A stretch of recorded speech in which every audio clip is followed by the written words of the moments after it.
Welcome to another edition of the Sports Drive here on the Arena Sports Network, the best network when it comes to sports, where every team has a fan. My name is Josh Lopez, alongside the Big Win Frank Sprinkle, Bryant Snow, and Sean Mann. Let's get some particulars out of the way. You can follow us at Arena Sports Network, also the Arena Sports Net. Also, check out. You can follow me on Twitter at Josh Lopez CSR if you want to know what I'm doing in my shenanigans with wrestling. Either way, let's introduce the Rat Bastard clan here. Oh, by the way, I always have this PSA before the show starts. If what we say on this program offends you, or if you get butthurt over it, it's not our problem. That's on you, my friend. We have no filter on this show. This is a non-politically correct sports talk show. And there's no damn script. Yeah, and there's no script and there's no agendas either. We're gonna say what comes from our heart. It's gonna come from our heart and how we feel. We busted our ass. We don't have to impress anybody, and we're gonna do this in the spirit of the dark night, of the dark truth up there high above. Keep it strong with Sean. Anyway, let's get into our introductions. Let's go all the way from Blue Bumblebee, Idaho. Bumblefuck of the Pacific Northwest, Coeur d'Alene, Idaho, as we got a man who claims to be a bowling master, and he runs the Pablo Sandoval fan club, whether it's on Twitter or Dear Facebook. Lord, how embarrassing it is the one and only Sean Mann. Talk about a new low. I have to say this and welcome everybody and good morning and happy Friday and TGIF. It's a great day to be here. It's sunshiny. It's 7:02 a.m. on the Pacific Coast, 10:02 a.m. on the East. And yes, I will always be the bowling master because I know how to get it done. Who was talking about bowling this morning? But since you brought it up, yeah, you're the in and out light master. Jeez, man, you look super dark, bro. Put your lights in your room on. Hey, are you working out? Oh, there. Oh man, there. Okay, now I got it up. Yeah, there you are. Now he's lit up. Get yourself in the bowling shape. Seriously, man, when you have the hat on, you look like one of those kids from The Grinch with Jim Carrey. I don't even want to think about Christmas. Christmas is 9 months away. Everybody else is paying off their bills. Okay, let's go on to the next person here in our introductions. All the way from Blue Bumblebee, Indiana, Bumblefuck, USA, we got a man who's a big fan of the Chicago Cubs. He loves the People versus OJ, and he's stuck in the 1990s. It's the one and only Big Win, Frank Sprinkle. That's right. And let me just say this. The 90s were better entertainment than what we have now. Seriously. And he loves his Blue Bumblebee outfit. Who mentioned anything about a Blue Bumblebee outfit? Dude, you're the one delusional. There is no such thing as a Blue Bumblebee outfit. Yeah, Sean needs to get some serious help. And by the way, I came up with that nickname, so don't hack me. That's a hack alert. Yeah, I'm not hacking you. I'm not hacking. That's a hack alert. All right. Our final introduction, we always save it for the best here. We got a great man who gave us this opportunity to be here and bring the sports right to the Arena Sports Network. It's my brother from another mother, one of my best friends in this world. He is the one and only Snowman, Bryant Snow. What's going on, bud? I actually get a Gene Honda introduction. I love it. Yes. I actually have someone do a Gene Honda impression for me instead of me doing it for somebody. That's a first. I love it. LeBron Encarnacion, oh Dark Knight, oh brother of sports, we miss you very, very much. We know that the battles that you've been through, I can attest to them personally. Your physical battles, I mean, we've been through it. We've talked about it so many times. I'll tell you something, brother. We are doing this for you. Baby girl Donna, we are doing this for you as well. Amen. Anybody else, and I got to include one more person in this trio. Pops, you taught me a long time ago to go after my dream and everybody else that doesn't think I can achieve it. So this one's for you as well. From here on out, every game that I call, every show that I do, my brothers in sports here, we are doing this for you and keeping you entertained as well. Yeah, and we talked about this a lot yesterday on yesterday's program. If you missed the replay, check it out. It was very important to realize that while, yes, it's important to have love and be there for your family and all this stuff, all the good stuff that comes with life, you have to remember at the same time, it's about living your life and doing what you have to do to make yourself happy, no matter if it pisses your family members off, whether it pisses your friends off that want to be jealous and want you to do what they want you to do.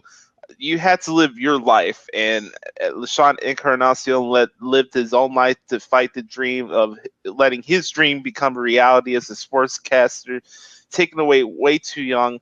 And you know what? We've all dealt with bullying. We've all dealt with disabilities and other issues, but we had the self-confidence in ourselves to be on here every single day, providing sports talk that you won't hear anywhere else. And you know, what we're doing right now is showing that we care about what we do for a living. We do this day in and day out, even after, whether it's my writing articles or Frank's stuff with U.S. sports pages or Sean's work in college or Snowman calling games at Michigan City or all across Indiana.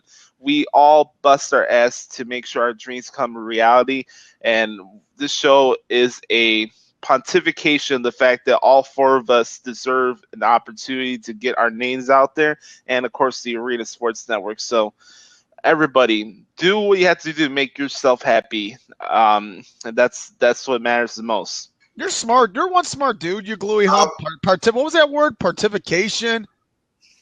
Pontification. You have more of a stronger vocabulary than I am. At the end of the show, Josh, if you'll allow me, I want to bring a segment from my show to this one, and you know it very well, the spoken word. Yeah, I actually came up with that segment for you. You humped by it, but yeah, we'll do that with the final thought. You know what? Actually, we're gonna change that. We're gonna make that the spoken word for everybody here. Okay, that's what we'll do it. All right, let's have some fun. Let's bring in some laughter to this damn thing, because we have some opening rants that we had to dish out here. So we're gonna start off with the two that usually keep their rants pretty short. Let's go to our bowling master man here, Sean. Any opening rants you have, you hump? The opening rant that I have to say that's very, very important is that the NBA, you really need to start putting on better NBA basketball games. Yeah, I agree. Games that we saw last night. Yes. Oh, yeah, we have to have the Quavaqueers on here because Cleveland's got 20. You know what? Ever since the NBA season began, who had the most televised games on national television? That would be the Cleveland Cavaliers. They had 25 games televised. Golden State Warriors, your defending NBA champions, have had only 23 nationally televised games. So I'm saying, you know what? All sports really need to put some entertainment on. Quit putting on these low-rated games where it's a snooze fest. And it was a snooze fest last night. Yes, it was. Kobe had 26 points. That's kind of a surprise, however. Well, yeah, LeBron had 26 and Kobe had 26. That's right. Well, more Kobe than LeBron. Before we go to the Snowman, let's let Frank get his rant. Oh, wait. Oh, hold it. I have another opening rant. I got one more. Frank, the next time we are a team together and we're going up on this game show that we did last night, quit putting in rap music for My Heart Will Go On from Titanic. There was nothing good about that last night. Oh, yeah. You let me down. Really, of all songs, you're going to go that route? Yes, I am. I'm going to go the Titanic song, and then Frank does it. It makes sense. It's the damn song came from the 90s, so it's all fair game. Hey, you know what? You got to be entertaining. One thing about me is I know how to entertain people. Frank, that is bad. Okay. I have my liquor now. Oh, somebody's got booze. All right. Let's get Frank into his opening random. Me and Snowman, we're gonna bust the cap in somebody's ass in a couple of seconds. But go ahead, Frank. Yeah, I'll make this short because I know Snowman's got a big rant that he teased yesterday, and I want to hear it. I got a big one too. You got a big one as well. Okay, that'll make my rant short. Listen, it's Friday. Happy to be here. The sun is out. Life's good. Life's great. Life's good. Life's great. You know what, guys? I'm just blessed to be here, especially on a Friday when we have the weekend ahead of us. And I got to tell you something. This is literally my favorite time of the year because we're changing the clocks. Trust me, you think I got a lot of energy. When we have more daylight, I get a lot of energy. So guess what? More energy is still arriving. We'll all be losing that extra hour of sleep, so make sure to fast forward and put your clocks up an hour. It'll be 8:10 a.m. out here in the land, Potatoes, Idaho. Hey, Potatoes give us French fries. Potatoes. All right, let's go to the Snowman. The floor is yours, my brother. Oh, this is gonna be great. I agree.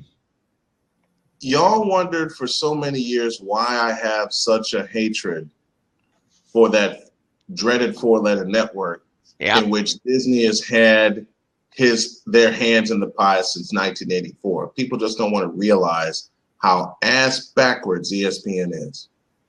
Now you get rid of one of the greatest coaches of all time. Boo.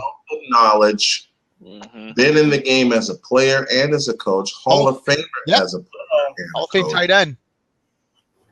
And you want to get rid of him for Matt Hasselbeck? Boo. Seriously. At least Mike Ditka won his Super Bowl appearance. At least Mike Ditka's won a few championships. And at least Mike Ditka's actually played the game in one of the toughest eras that they have been in. So ESPN, your choice of talent has gone down the toilet, and it continues to go down the toilet. I don't care how many times you want to put out there that we're bringing in new young talent, we're bringing in some fresh faces. Stop it, okay? Yeah. Because it doesn't matter what talent you bring in, because you're going to stick a script in their face, you're going to stick an agenda in their face that you want them to follow. Yeah. It separates us from you. We don't have an agenda. We just call it like we see it, and we'll continue to call it like we see it. And some people are going to get butthurt over our opinions. You know what? Tough tots, all right? We say what others are afraid to say. I wanted to say it another way. But that's all good. Good. I had to edit it. But to continue on, we say things that other people are so afraid to say. And it's going to stay that way, not just on this show, but on our network and the shows. Amen. Period. Now, you getting rid of Mike Ditka is the absolute dumbest move that you could have ever done. Ever. And at the same time, your ratings and your viewership are going to continue to tank. I know a few people that work for the Four Letter Network, and they have had this in place since 2000 when they decided to put ABC and ESPN in our face, and especially in 2006 when you kept seeing those dreaded four letters at the top of the screen covering college football. They should have left ABC alone. They should have left ABC to be their own identity. And the thing that pissed me off the most, the two moves that pissed me off the most about ESPN is when they took the NBA contract and when they took a hold of Monday Night Football. It hasn't been the same. It won't ever be the same. I don't care how many millions of dollars you spend on your studios or your sets or your green screens or what the hell ever. When we get everything together with our green screens, it's going to blow you guys away. And that's Snowman's rant for this Friday. I'll give you a third one, Major League Baseball. All right. I've said this on so many occasions, and it feels like sometimes it goes on deaf ears. When I mention something, whether it's about wrestling or baseball or basketball or whatever, even music, if something I say bother you that much, how's it irresponsible for somebody like me or Snowman or Sean or Frank to criticize or point out flaws in an athlete or anything? How's it irresponsible to express your opinion? Yes, are we part of the media? Yes. But do we have to agree and reiterate the same phrases and the same narrative that you hear on every sports station and every sports network or every newsletter? No. So when I say LeBron James is not a great player, and he's not a top 50 player. How does that be spin and turn that I'm Donald Trump and I don't know what I'm talking about? Last night somebody said that I said the stupidest thing ever since Donald Trump over the fact that I don't feel that LeBron James is not a top 50 player. I laid out the facts, and Snowman, you saw this in the thread last night. Yes, I did. The guy asked me, "Oh, what have you been watching for the last 10 years?" Hey, it's pretty simple, jackass.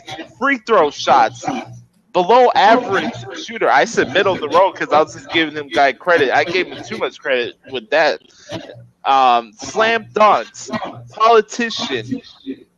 The key one here, overrated defender, especially in the fucking paint. And that was expressed last night when Kobe Bryant, where everybody's, oh, he's putting like Peyton Manning. He doesn't care anymore. He put a show last night at the Staples Center. He put his foot up LeBron James' ass. Period.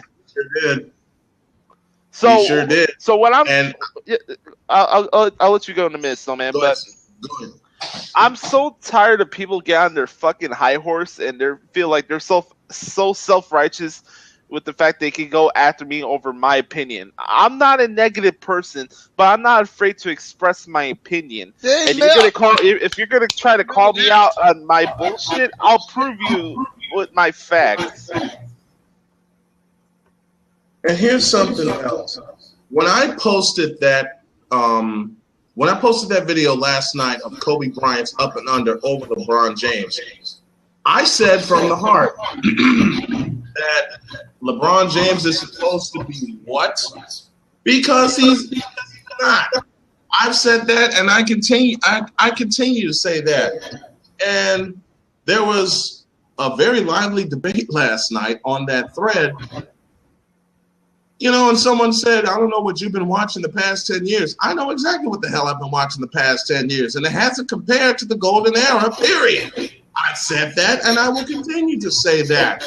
If you want to put up numbers, I'll go through the first. Let's break this down. The first number that he put up was LeBron James' scoring average, 27.6. Michael Jordan averaged 30.1.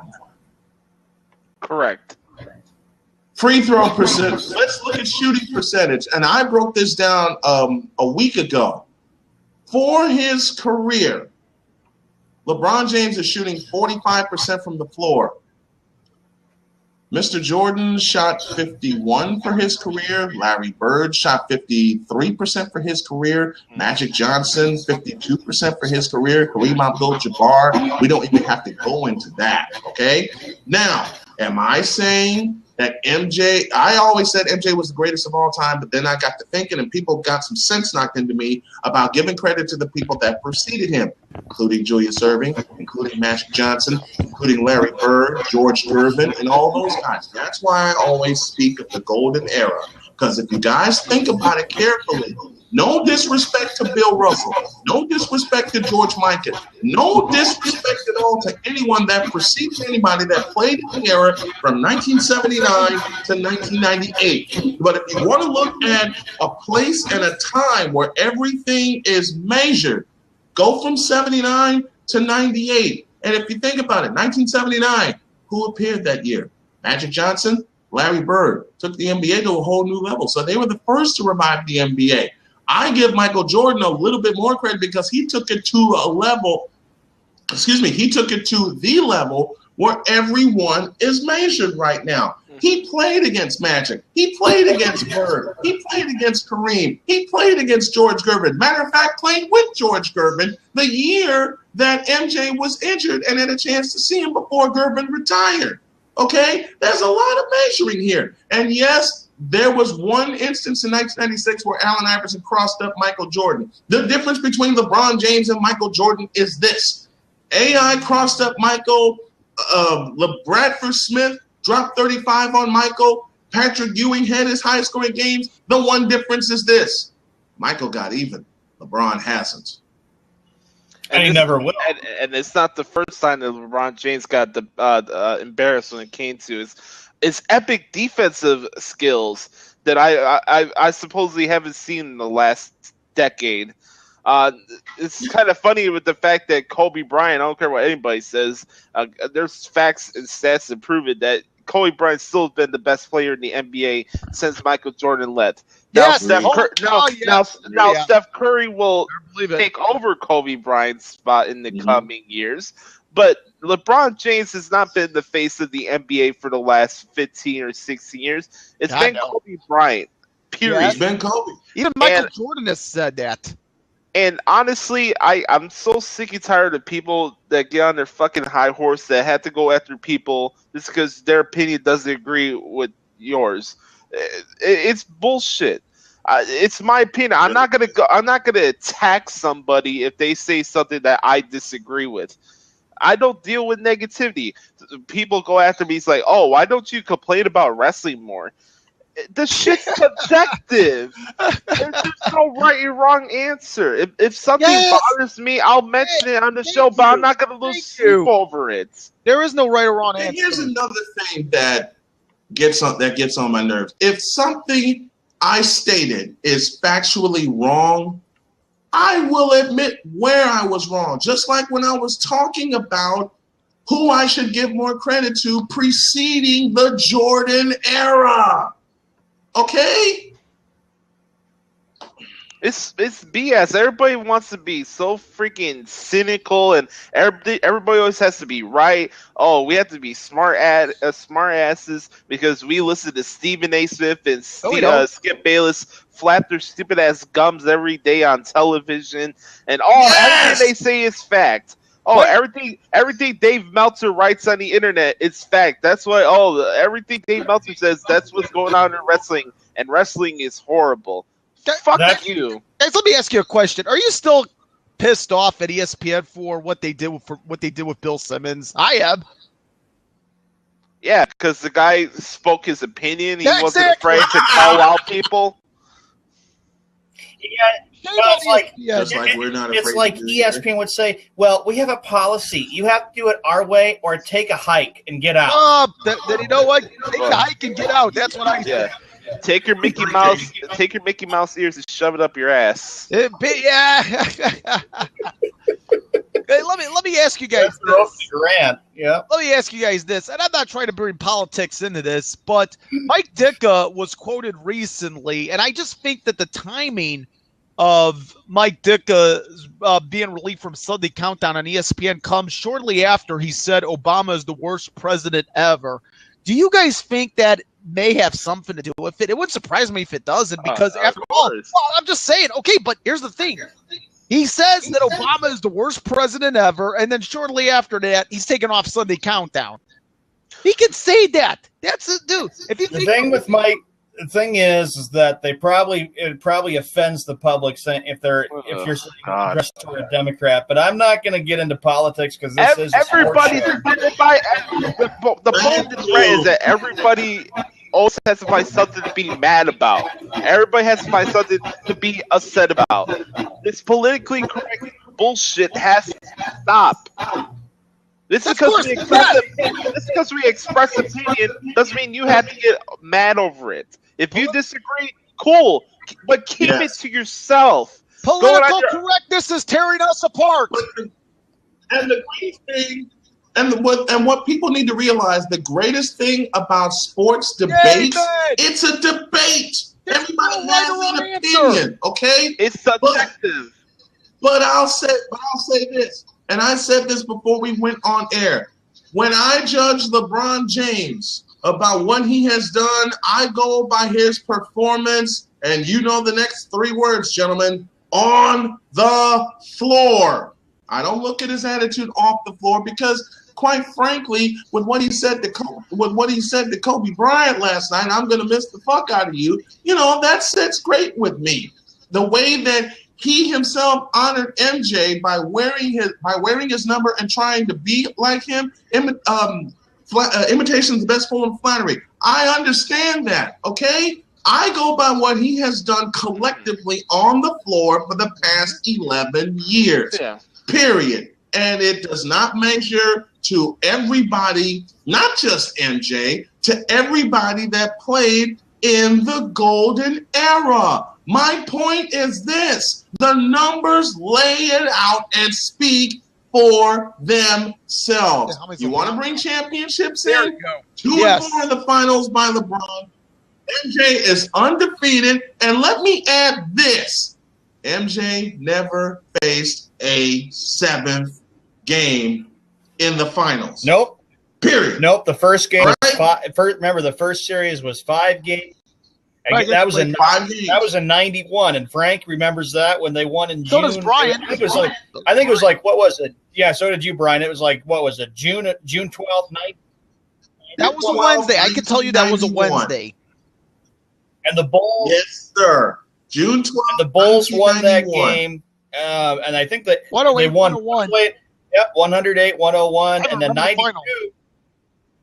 And MJ wasn't even the leading scorer in that game. Scottie Pippen. Scottie Pippen was. He had 32. MJ had 30. So if you want to talk about, LeBron James hasn't had any help, you got to remember, for the first 5.5 years, MJ didn't have any help either. He had to carry folks like Orlando Woolridge and Artis Gilmore, and Sean, you're going to love this, into Boston Garden. The date was April 20th, 1986. The duel, I don't care what you say about Larry Bird versus Dominique Wilkins, and believe me, I loved watching that duel on CBS with Brent Musburger on the call, but the duel of duels for me was April 20th, 1986, Michael Jordan on one side, Larry Bird on the other. Now, the Boston Celtics at that time were a complete team. I mean, what can you do? Kevin McHale, Robert Parrish, Larry Bird, Jerry Schiesting, I believe, was on that squad at the same time, Dennis Johnson, Danny Ainge. What can you do? But if you want to talk about mano a mano, come on, y'all. April 20th, 1986, when MJ dropped 63 in the Garden, Bird countered with 31 in that game. McHale had a double-double. Parrish had a double-double. And oddly enough, it was Parrish who sealed the game in double overtime. The way I look at it is that, that 85-86 Celtic team, that team was really on a mission to get back to the finals because they had lost to their arch rivals, the Lakers, in 1985. So they were different. And you know what? Right after they lost the 6th game to the LA Lakers in the Garden, Larry Bird, I believe it was, and Casey Jones said, you know what? There's a guy out there that the Celtics should really go out there and get, and that was the guy who won the NBA Finals in 1977. That was the guy by the name of Bill Walton. And when he came, that was a big piece. And that Celtic team, Josh, Frank, and Snowman, I know all about Boston sports history, and I know we'll get into You sure do. We'll get into the tear jerkers soon for the next segment, but I have to say, that Celtic team was one of the best teams to play and a team that you didn't want to mess with. The Celtics were 40-1 in the old Boston Garden that year in 85-86. They were 67-15, and they went on a tear. They swept the Bulls. They beat the Bucks. They beat anybody, and Houston knew they were not going to. They killed Milwaukee. They killed Milwaukee. The game that stood out in that series was Game 3 when Larry Bird notched a triple-double. I watched that with my dad, and I looked at my dad, and he looked at me, and he goes, is Larry Bird really doing this to Milwaukee? Well, think about that Bucks team. I mean, yeah, they didn't win a game in that series, but think of who the Bucks had. Paul Pressey, Sidney Moncrief, Terry Cummings. My point is this. When it comes to LeBron James, I judge about what he does on the floor in comparison to the eras before him and to what's currently the Stephen Curry era, because Stephen still has some things to prove. Because remember, he lost 1.5 years due to an ankle injury, and we're just seeing what he can do on the floor without the ankle injury. I've always said Steph still has a lot to prove, and a lot of that is because of his dad. He's made his own name separate from his dad, but he still wants to get better. That is something LeBron has not learned. And also, it's one thing, like Brian said earlier, when it comes to sports or anything entertainment-wise, it's fun to have a debate. But if you're going to go on your high horse to try to question our integrity or, if we're worthy of being media members, I find that pretty blasphemous, because all 4 of them right here show that we have pride and integrity with what we do and Dude, what you we better cover. believe you. Yeah, you better believe this because I call on somebody that ESPN gives a blowjob to every single week doesn't mean I don't know what I'm talking about. And and think about it too. And remember, Jalen Rose, Josh, blocking you on what was it? Yeah. Oh yeah, because his expert opinion on ESPN is so valuable. No, it ain't. But that's the thing, though, as we get into the next segment. This is how bad ESPN has been. I grew up with Berman and Dan Patrick and Keith Olbermann. I mean, they had a lot of great experienced journalists, but now look at what they've got. They're hiring former players to be analysts who have no journalism skills whatsoever, and they are pretty much biased because who do they want to win in the NBA so bad this year? They don't give the Warriors any credit. They give the Cavaliers credit, and they want the Cavs to win. And I'm going to tell you, it's going to be a great day again when Cleveland gets knocked out in the NBA playoffs. And I'm going to say it's going to be a first-round quarterfinal upset when the Bulls go into that series and knock them out. I'm going to laugh so hard. That's just more reason. That's more reason to root against Cleveland. Really. I'm just so sick of it. That's more reason to root against the Cavs. I can't wait when the Bulls face the Cavaliers in the first round. It's going to be epic because everybody is going to expect Cleveland to win. The Bulls are going to have a lot to prove, and they're going to. Oh yeah, and it's going to be payback too, because how bad do the Bulls want to beat them? They've been so sick of losing to LeBron, even when that stupid punk was back in Miami. A bum. Look, they want to pay them back so badly.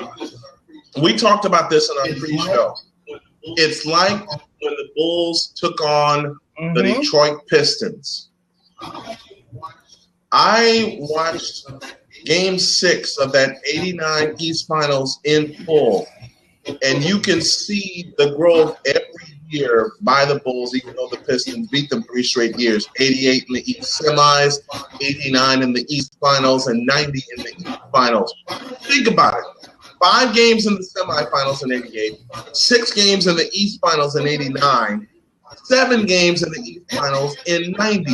Every year the Bulls got closer, and then they solved the puzzle in 1991. And the biggest thing that helped is the fact that the first 2 games were in Chicago, not in Detroit. But I don't even think that would have mattered in 1991 because the Bulls were on a mission that year to finally expunge themselves of the Detroit Pistons.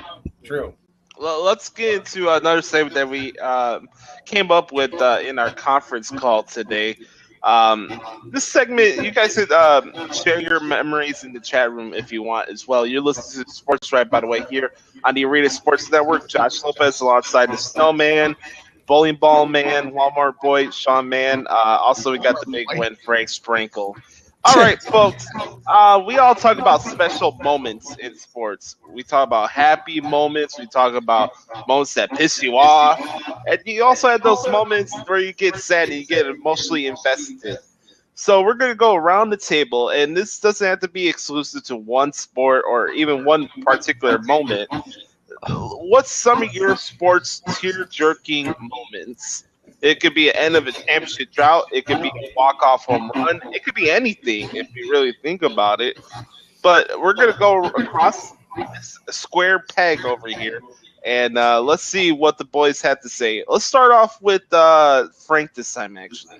Oh, there's no question about it. It was June of 2010 when the Blackhawks won the Stanley Cup.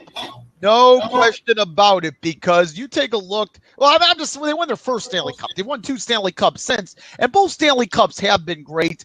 Yes, Sean, the one against the Bruins, the 17 seconds in Game 6, that was awesome. And winning at home last year was a tremendous accomplishment, but it doesn't compare to what happened in Philadelphia. First of all, it's the greatest goal in hockey I never saw, and that was Patrick Kane's goal from the side that I could not see go in, but I saw Kane's.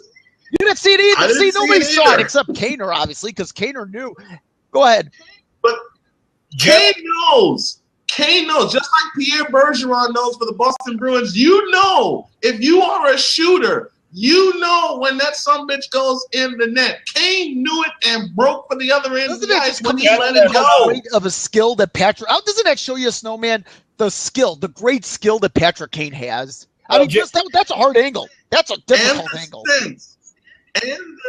And the absolute sense of Gentlemen, it as well. I was going to ask you though too. When they did beat the Flyers, wasn't that sixth game? Didn't it go into overtime? Yeah, I said it when it went overtime. I said overtime. Yeah.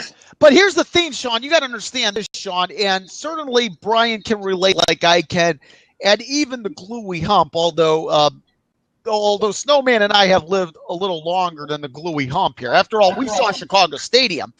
The Blackhawks were the worst run franchise in professional sports, not just the NHL, but professional sports.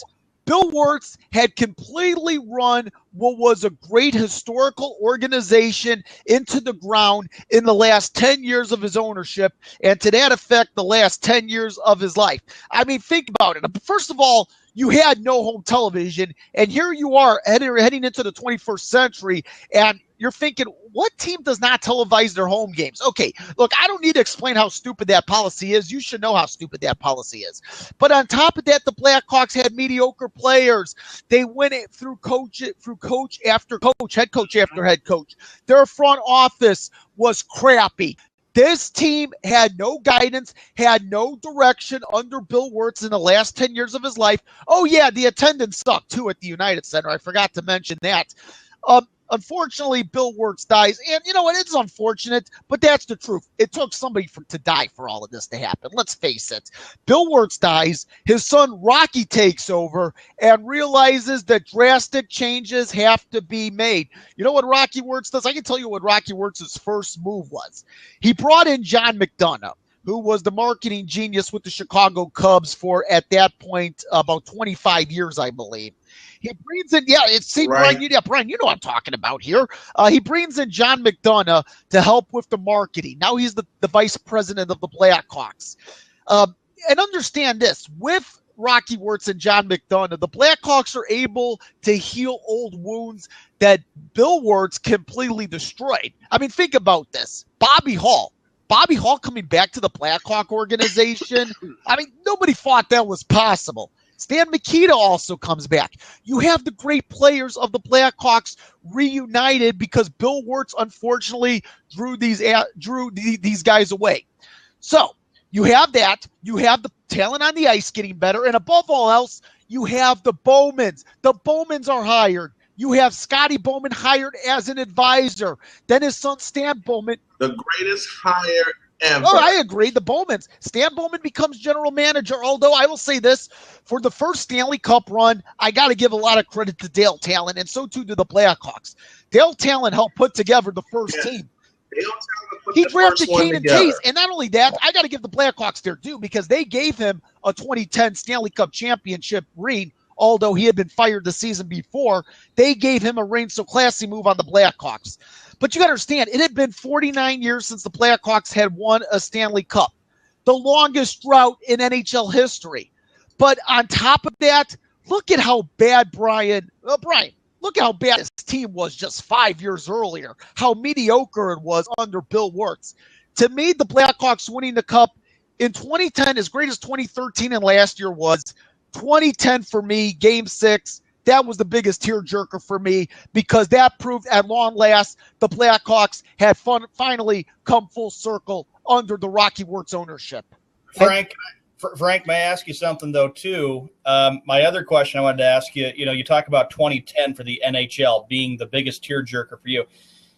If I could go back to the NBA very quickly, 1991 when the Bulls won the NBA Finals, was that a tearjerker for you? Because that was the first of the 6 championships. I wouldn't say really much of a tearjerker for me. You understand, I was only 10 years old at the time, and I had not lived. The 1991 was actually the Bulls' 25th season. I had only lived 10 years of my life at that point, so I did not know the 25 years of the Chicago Bulls history heading into 1991 because I was born in 1981. To me, it was great when they beat the Detroit Pistons. But, Sean, the Bulls had always been in good shape. The Blackhawks were in terrible shape. I'm going to say this. Rocky Wirtz is the greatest owner in professional sports. Just take a look at take a look at what he did to resurrect the Blackhawks, resurrecting them from the sewer. So as great as it was in 1991, Sean, with the Bulls, it was more special for me when the Blackhawks had won in 2010 because of Rocky Wirtz, because this team was in bad shape before Rocky Wirtz came into the picture. And also, my dad was 6 years old in 1961. So for me, the Blackhawks winning, as great as it was to see the Bulls win in Los Angeles in 91, it was more special to see the Blackhawks just based on how bad they had been a few years earlier. Or even for you, or even the Bulls fans, of course, when probably the one that you were really, really sad about, which was a tearjerker, of course, was when Michael Jordan hit his final shot off of Brian Russell in Salt Lake City in 1998. I'll never forget that. He made that little move and then, boom, swishes it, nothing but net. And I thought, man, what an ending to a wonderful career. And he held the pose. He held the pose. All right. Yeah, okay. Rocky Wirtz is the greatest owner in sports today. I want to go on the record as saying that. Well, let's speed this up a little bit. Sean, how about you? Well, I am the diehard Bostonian sports fan. I always will be. I've always got the great knowledge of it. Number one for me there's a couple of dates in October of 2004 I won't forget. October 8th, 2004. The Red Sox played the Angels, and David Ortiz, the Big Papi, as they would call him, hits the game-winning two-run shot. I tell you one thing about Ortiz is that he's always carried Boston Red Sox so far through the history of that team, and, of course, he's retiring after this year. I have to say that one was a memory, and then I'd also have to say another tearjerker for me was when they, in 04, coming back from 03 down against the Yankees. Everybody told me it was over after the first three games when they ended up, getting pounded 19-8. And I'll tell you all this. As a Red Sox fan, after they lost 19-8, I never slept the entire night. I was so frustrated and so angry.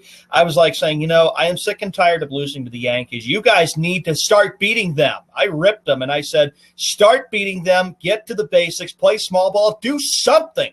Because this was not funny that they were losing the first three games. Red Sox were the heavy favorites in the 04 ALCS against them. They were favored to win the series in 7 games. It turns out it was 7 games, but I'll tell you one thing. It was a different 7 games that we saw. It was a different outcome. And I'll tell you one thing, Frank and Josh and Snowman. If Kevin Millar doesn't work that walk against Mariano Rivera, Sox lose. Okay? Sox lose. So agreed.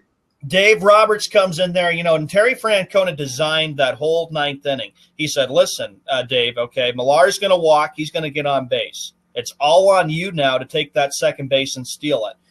First pitch, like Rivera picked over a few times. First pitch that Rivera throws to Posada, it's like ball one.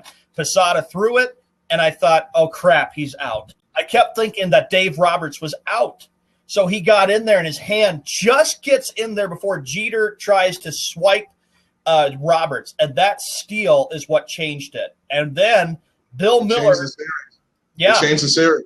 Bill Miller singled right up the middle, and the Red Sox tie it, and then they end up winning 6-4 on Ortiz, and then Ortiz again. Probably the defining moment of that 04 ALCS was Game 6, Curt Schilling and the Bloody Sock. I will never forget thinking to myself, Curt, give me everything you have tonight when you go out there and pitch. And he went out there. 7 great innings. Yeah, 7 innings. Red Sox win 4-2. And I think by then, everybody kind of felt like, the Red Sox are going to win Game 7. They're not going to let what happened in 03 happen. Because in 03, it was heartbreak. I remember being just devastated after they lost the 7th game of the 03 ALCS. And then, of course, what happened in 1978 and in 1949, losing to those stupid Yankees just made me sick. I was so sick of losing to them.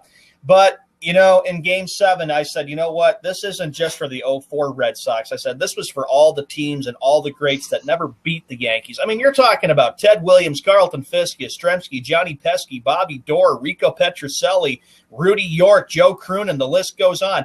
And when they beat the Yankees, I knew they were going to win the World Series. There was no doubt about it in my mind. I said, you know what? You're not going to lose to St. Louis. You guys are going to pay them back for 46 and 67. And the Red Sox did that. And I would never forget. I was just so happy when they won it.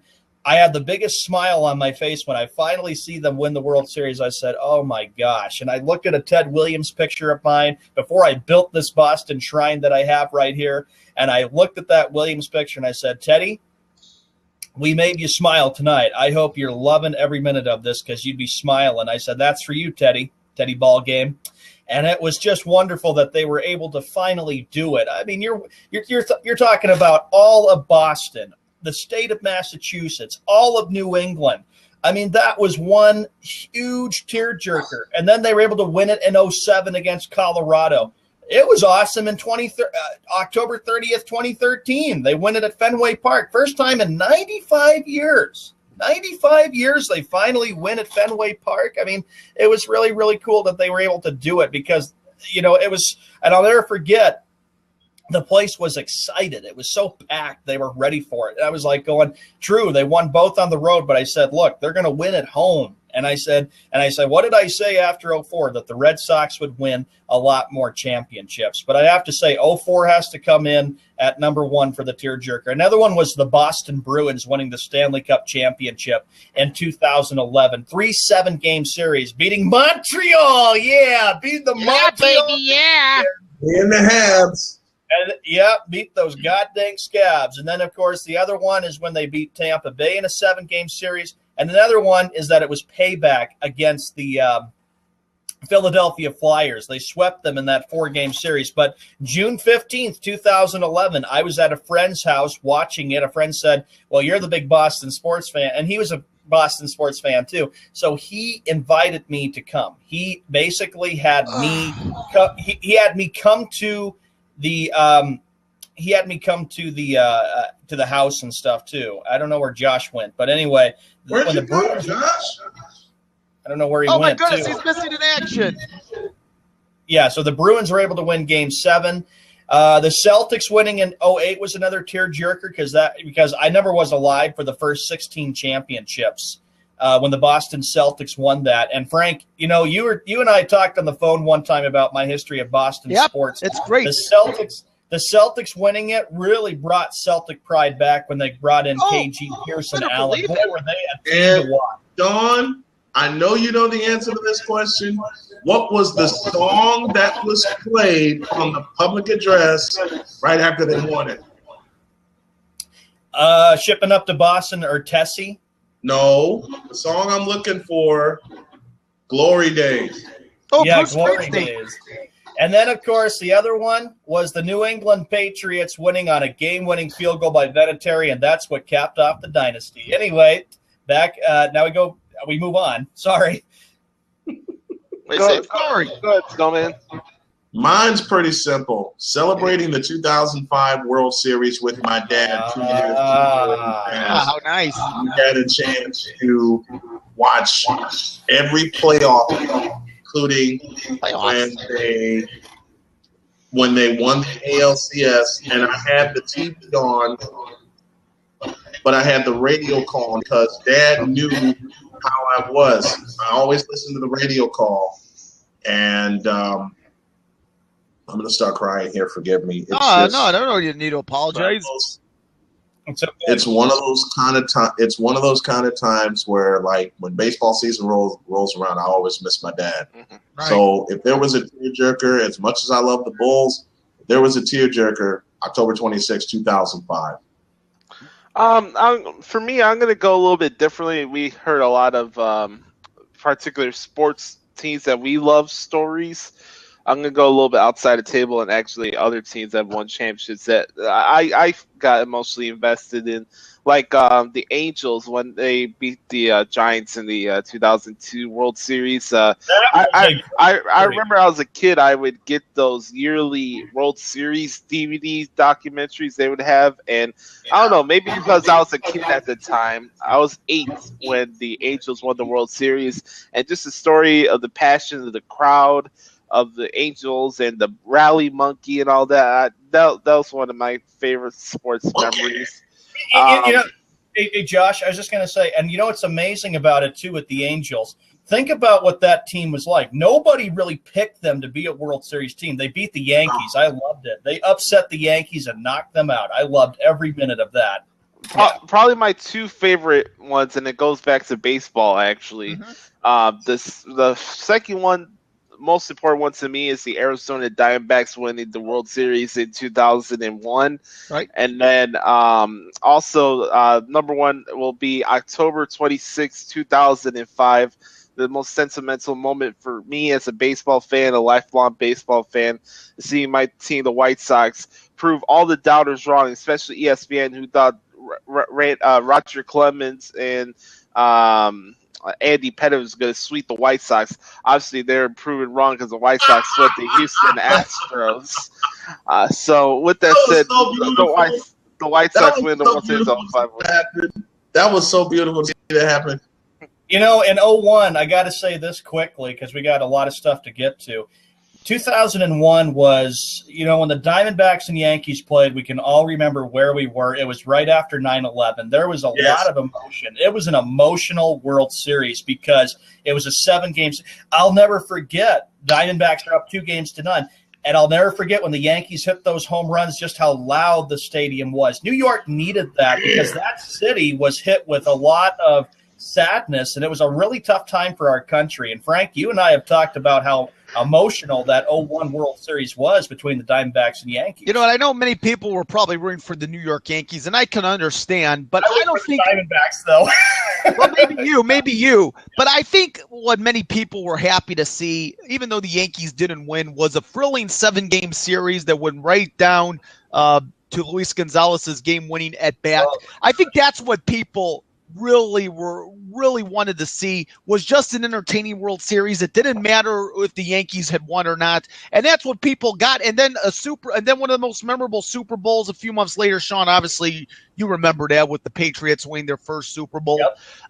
I'll tell you, is that one thing about sports in that time, the post September 11, 2001 era, is that it did help unify this nation and also was able to get many people's mind off the troubles of the world. Sports played a huge part in getting this country back together. I got another one. I'm sorry for this one, Snowman, but this one meant a lot to me because the Ravens were my favorite ASC team.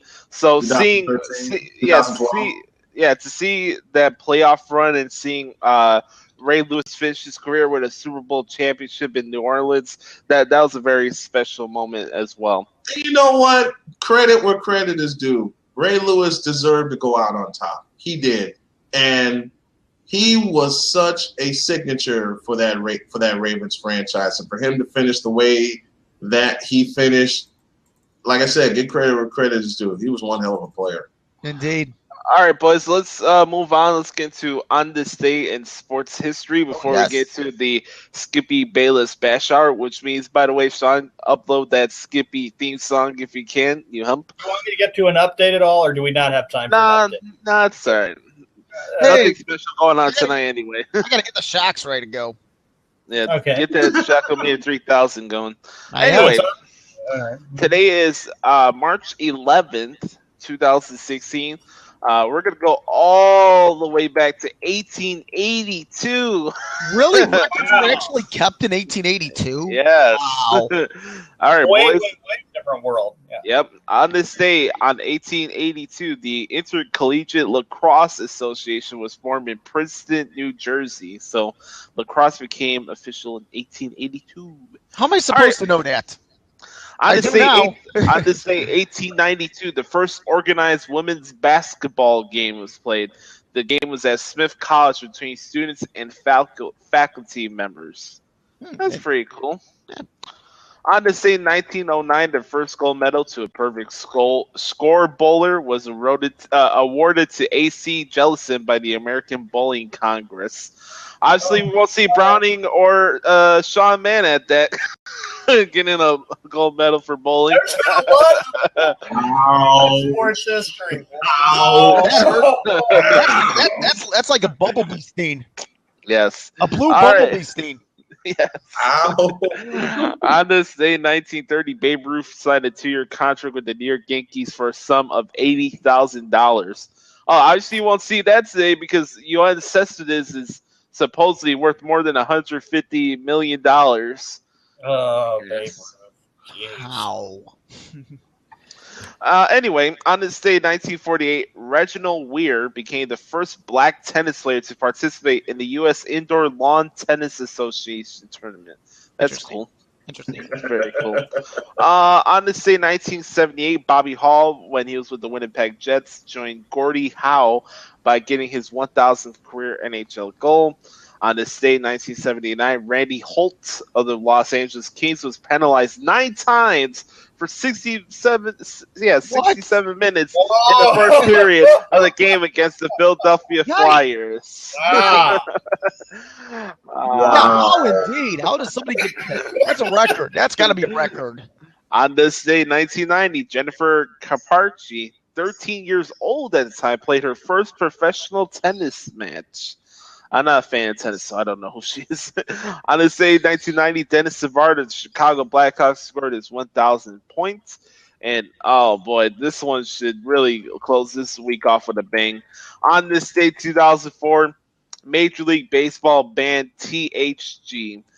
The Health Policy Advisory Committee of Management and the Players Association unanimously determined that the human growth hormone builds muscle mass. I think I heard about that.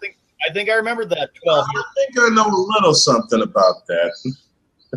About time at that point. Yeah. That was for all the entertainment in baseball was sucked out of it. But anyways, let me ask you guys a question before we get into the bash hour. Since we're in the midst of free agency, God knows who's going where. I like we mentioned this on yesterday that me and Frank like the moves that the Bears are making. Oh, certainly. But yes. What's important for the Bears this offseason is the draft, and they got many of options to plug in guys into that defense as well. So who knows who the hell's going where? Just in your opinion, guys, who are the winners and losers so far in free agency? Go ahead. Anybody, if they want to start, by all means, go ahead. I'll go first. I'm going to say the Houston Texans are clearly a winner since they got Brock Osweiler. Houston, in my view, is going to be – they still got some holes to fill, but getting Brock Osweiler is good. He's a young quarterback. Remember, he went 5-2 last year for the Houston Texans. Actually, for the Denver Broncos. Excuse me. Pardon me. Pardon your French. Snowman's getting a laugh. Pardon his French. Get it right, Sean. I think Houston. But here's the way I look at it with the Houston Texans, gentlemen, very quickly: is can they compete with the Indianapolis Colts? We know that they did last year, but can they compete again this year with the Indianapolis Colts? Hey, but besides the NFC East, the AFC South is by far the worst division in football. So yes. Frank and Snowman, how would you both view it? Josh, you said, how would you view it? That are Houston Texans a team that can compete with Indianapolis in the AFC South? Hell no. Isn't it? Let me say this. Is it? Yes. Because, and I'll tell you why. As much as the Texans are excited to get Brock Osweiler, they have to see a healthy and a pissed off Andrew Luck twice. That's right. And I'd say the losers. To answer your question, Josh, about the losers, right now I'm going to go with Denver Broncos as a clear loser. Now they realize they don't have Peyton Manning, who's retiring, Brock Osweiler going to Houston. The question's going to be, who can be their starting quarterback? Will RG3 land in Denver? Will Colin Kaepernick land in Denver? Let's not forget the two key cogs from the Super Bowl win a few weeks ago. C.J. Anderson's now with the Miami Dolphins, and Danny Trevathan, who had a couple of key turnovers in that Super Bowl, is now with the Chicago Bears. All right. How about you, Snowman? Miami? What the hell for? Really? How about you, Snowman? Why in the blue hell is C.J. Anderson in Miami? Because, come on, Snowman, you got Adam Gase. He knows what he's doing. I'll repeat my question. Go ahead. What the hell is he doing in Miami? That's what I'm still trying to figure out. He's there for the women, man. Come on. He's there for the beach. So Which explains why Brent Grimes is out of Miami, because his wife opened her mouth and effectively put her foot in it and in his career. I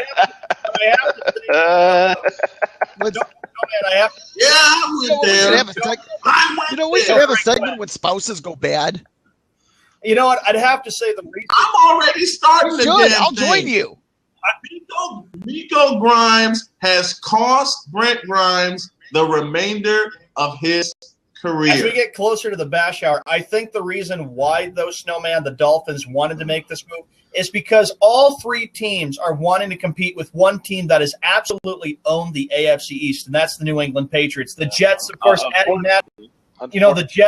The Jets adding Matt Forte, and of course the Jets adding another big running back from the Saints. Maybe they're going to get Kaepernick. Whoa! Back up! Rewind. Yeah, there's a big penalty flag on the field. The Jets added who? Somebody from the New Orleans Saints. I saw that on my Twitter yesterday. I'd have to find. No. The first name you mentioned. Matt Forte. Matt Forte went to the New York Jets a few days ago. Yeah, he wanted to be reunited with Brandon Marshall, and it feels so good. I hate Brandon Marshall. I hate Brandon Marshall. That guy's more of a diva than Ocho Cinco. Hold it. At least Ocho Cinco's in the damn playoffs.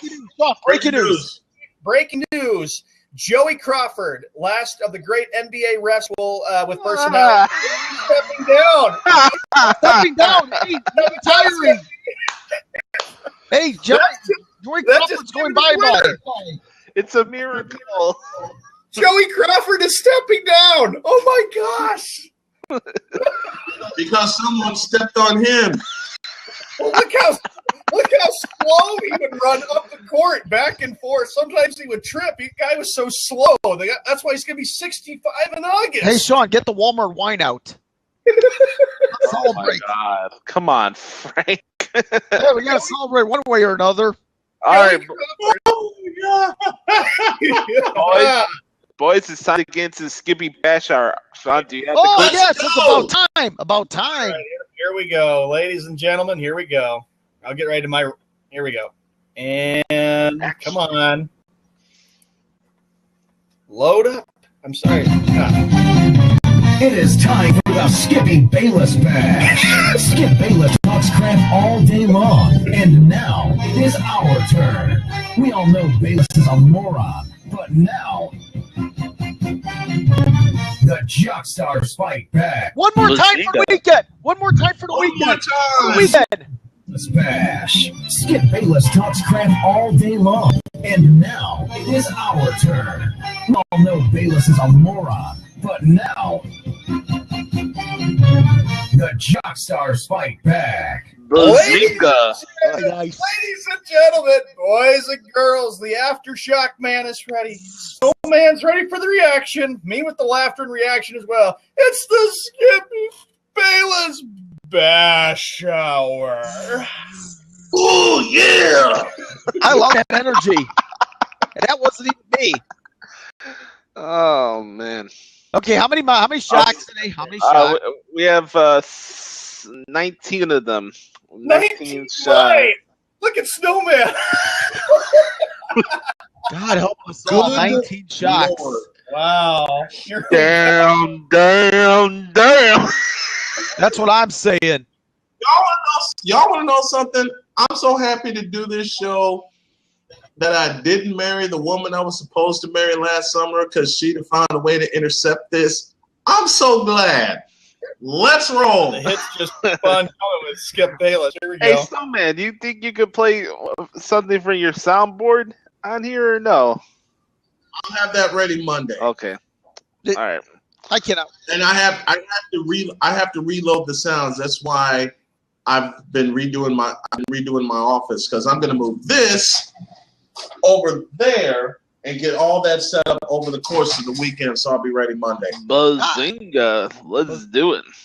Big I'm time. ready. Let's go. Oh, yeah, let's go. How many shocks again? 19. Oh, my gosh. All right, let's remind everybody, I'm just the messenger. Do not go after me. I am not Skip Bayless, damn it.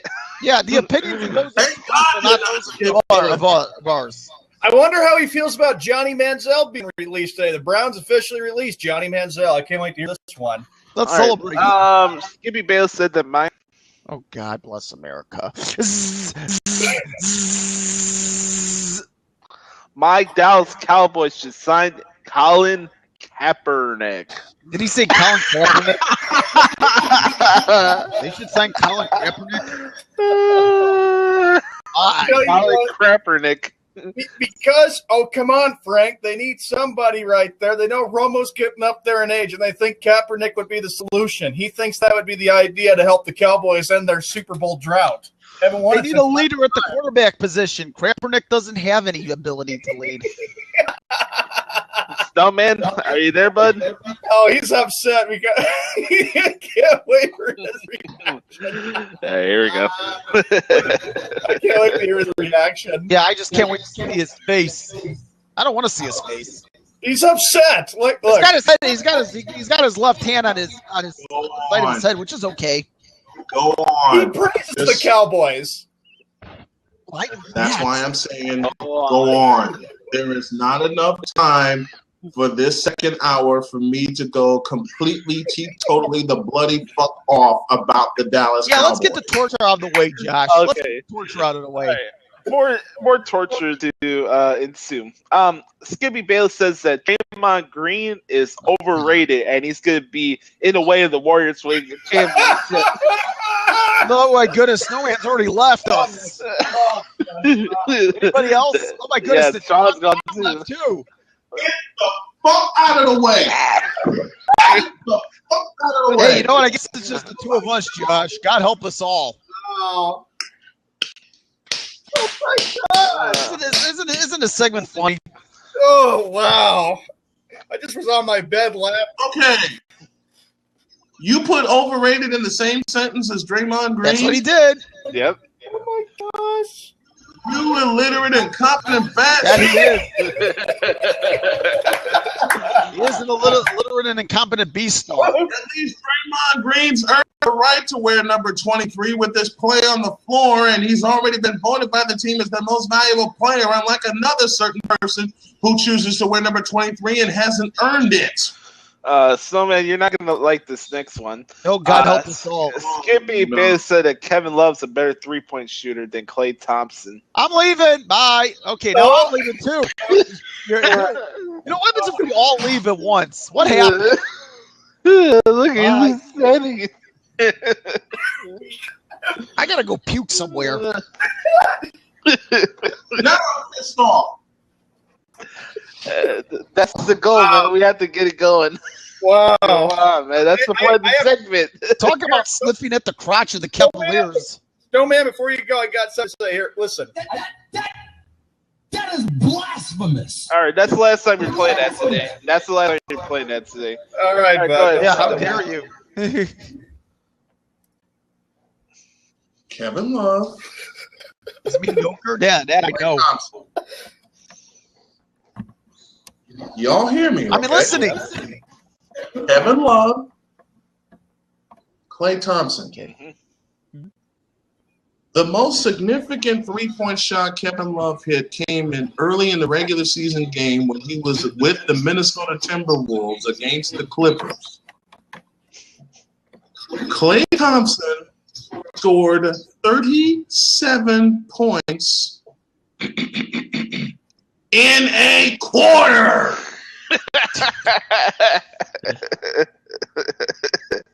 In a quarter. Klay Thompson here. Yep.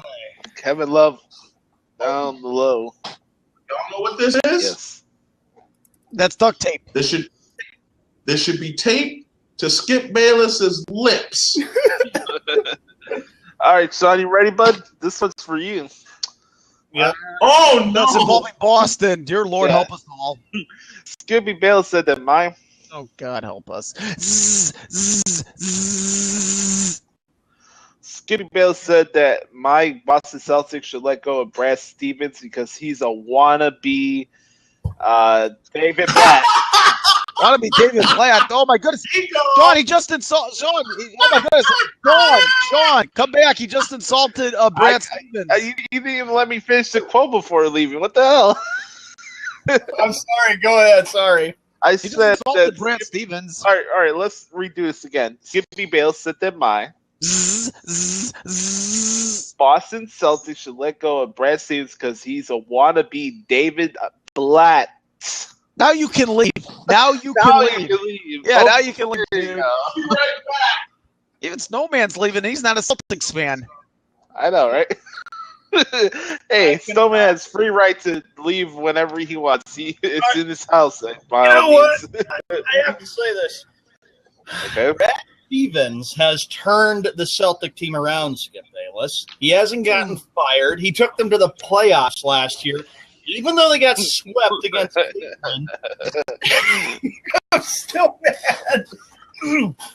Even though the Celtics got swept by Cleveland, I knew that it was a start of things to come. Now you're saying that Brad Stevens needs to be let go? You know what, Skip Bayless? You need to be let go. You should have been let go from day one because you don't know anything about broadcasting. You are overrated. And like I've always said, you don't know a thing about the Celtics. Hey, Skip Bayless, easy question. How many championships do the Boston Celtics have? I don't know. Wrong. They have 17 championships. Shut up already. They're going to win number 18. Can I piggyback on this, please? That's kind of cruel. A wannabe David Blatt? That's what he said, dude. David Blatt got fired this year. Skip, do you even know what entails coaching? It's not letting the inmates run the asylum. Exactly. Okay? Brad Stevens is not letting the inmates run the asylum. Steve Kerr is not letting the inmates run the asylum, although Steve Kerr was an inmate as a shooting guard for 14 years.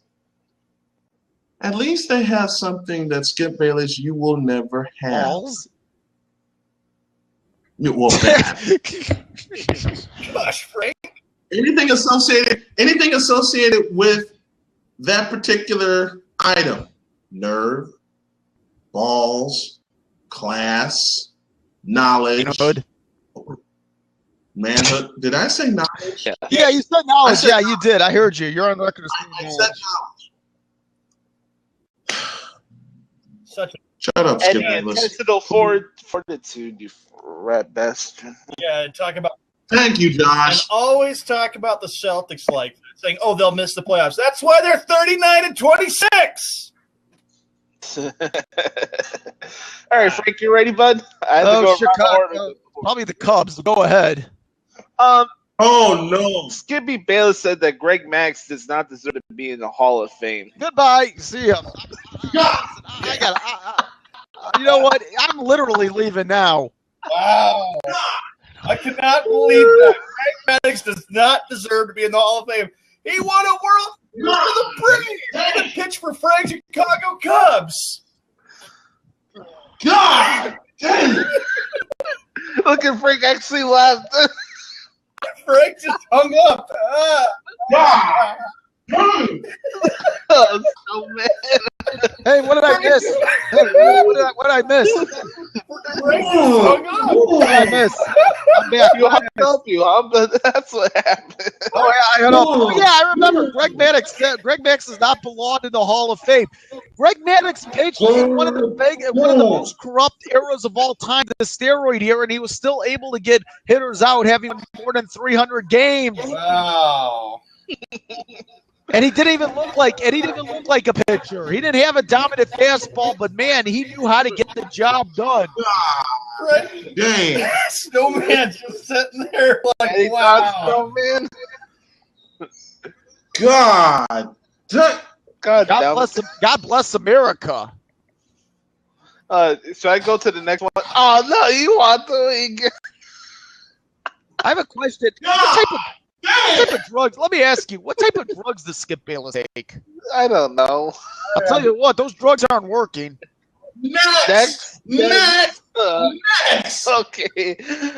There is not enough time in the day for me to go off on just that one alone. I know. And Greg Maddux has a World Series. As a matter of fact, I'll go off on that quote on Monday on my show as well as this one. Pretty sweet. Oh, I can't wait for that one. And I have to say, hey, you got to put a status about that on Facebook, by the way, Snowman, as a teaser, okay?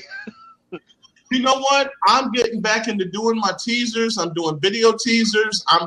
I'm back into it since I have my home office complete and I don't have to drive all over creation to get internet and Starbucks to deal with that awful music. As long as I don't have to do that, I'm cool. Well, I still can't believe that he would say that because Greg Maddux actually won a World Series, and I know that. Right, let's get to the next one for Snowman Potts a blood vessel. 15 mints into this. I might pop a blood vessel. That's what he does. After what I just heard from Skip Bayless about Greg Maddux. Okay, wow. All right, next one. Oh man, Skippy Bayless said that Tristan Thompson is a better player than George Gervin. God damn it! Oh man! Wow. Yeah, wow isn't wow. Yes, the right. Potential. I have to phrase that right. Potential. Are you serious right now? He is. I don't know. Is that being just the serious? messenger. Don't be mad at me, Snowman. Don't be mad at me, buddy. That's being delusional. What in the Vita Blue Yellow Belly Blooded hell have you been drinking? I don't know, but Lord knows I don't want to drink it. I'm on the bed laughing. Holy cow! I don't want to. Lord knows I don't want to drink it. I hope when we do these segments, you guys are not mad at me. I'll just no, we're not mad. We're mad at one Skip Bayless because his comments are so stupid and dumb. Yes. Why do you think Why do you think I leave? Why do you think all of us leave? Well, Frank, you hung up on that last. I'm still pissed at what he said about Greg Maddux. Well, that's why I hung up. I'm not the biggest Cump fan, but real recognizes real. Andre Dawson, Greg Maddux, Kyle Schwarber, who is this son bitch? Chris Bryant. Real recognizes real. And Greg Maddux was real. Okay? And I'll admit, Greg Maddux should be in the Hall of Fame as a member of the Atlanta Braves. But he also... Oh man! If you thought the Greg Maddux one was gonna get you pissed off, wait till this. Oh God! Let's just Skippy Bayless said that Frank Thompson should have been acquitted of wrong. Try again. He doesn't even want to get it. Bayless messed me up now. That's great. Okay. This is how, folks. This should let you know how stressed out Skip Bayless makes all of us. Indeed.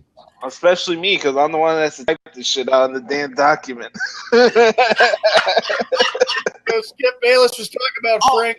By the way, folks, if you don't like the four-letter George Carlin words that come from us, then you shouldn't be listening or watching this show because we call it like we see it, period. Let's talk about Frank Thomas. Let's get the picture out of the way.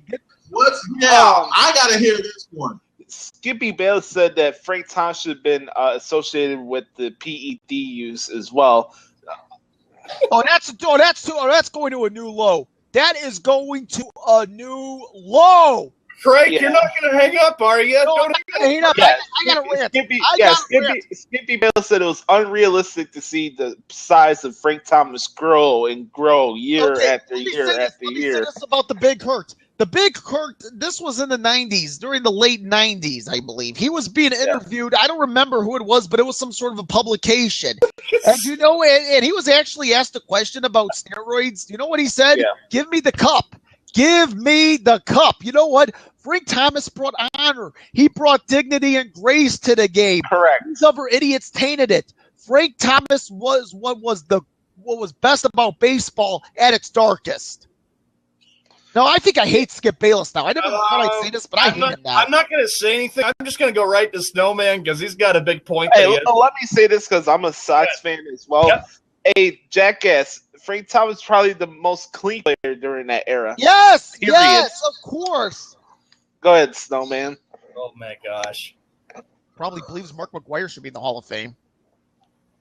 Frank Thomas, according to Skip Bayless, should be associated with the PED. Shame on him. Shame on him. Let me start here. Skip Bayless, You ignorant piece of shit. Yeah, really. You need to realize that Frank Thomas at Auburn played two sports. Tight end. Football and baseball. Frank Thomas destroyed a scoreboard at Auburn when he fully concentrated on baseball. Okay, associated with the PED era, I don't think a big man Frank Thomas's size and skill while on PEDs could hit 301 for his career, over 500 home runs, over 1,500 RBI. Correct. Yeah. Could spray the ball to all fields. His first home run came in Milwaukee, and it went the opposite way, you jackass. Frank Thomas was the most dangerous hitter aside of Ken Griffey Jr. We're talking about late 80s and all through the 90s. The two most dangerous hitters during that era, before Big Papi got his fame, were Frank Thomas and Ken Griffey Jr. Period. I agree with that. Period. This next one. Let me say this again. Go ahead. The two most dangerous hitters throughout the 90s were the Big Hurt, Frank Thomas, and the kid, Ken Griffey Jr. And both are where they are supposed to be. My final three words, Hall of Fame. Period. And I'll add one more. You know it, Josh. Period. Guys, you have to understand why I'm laughing, because these were casual conversations that me and Snowman had in person when we were covering games and when we were hanging out with each other a few years ago. The whole time, Josh and I have been friends with bad conversations like this. Unscripted, unedited, and off the charts. Dysfunctional, too. That's why I consider Snowman a brother to me. I don't even say friend. That's just that's cheap. It's to call him just a friend. Anyway, this next one I found is really interesting, and this is actually on his Twitter account. So if you want to say I'm a liar, you could look at his Twitter account at Real Skip Bayless. Oh, here we go.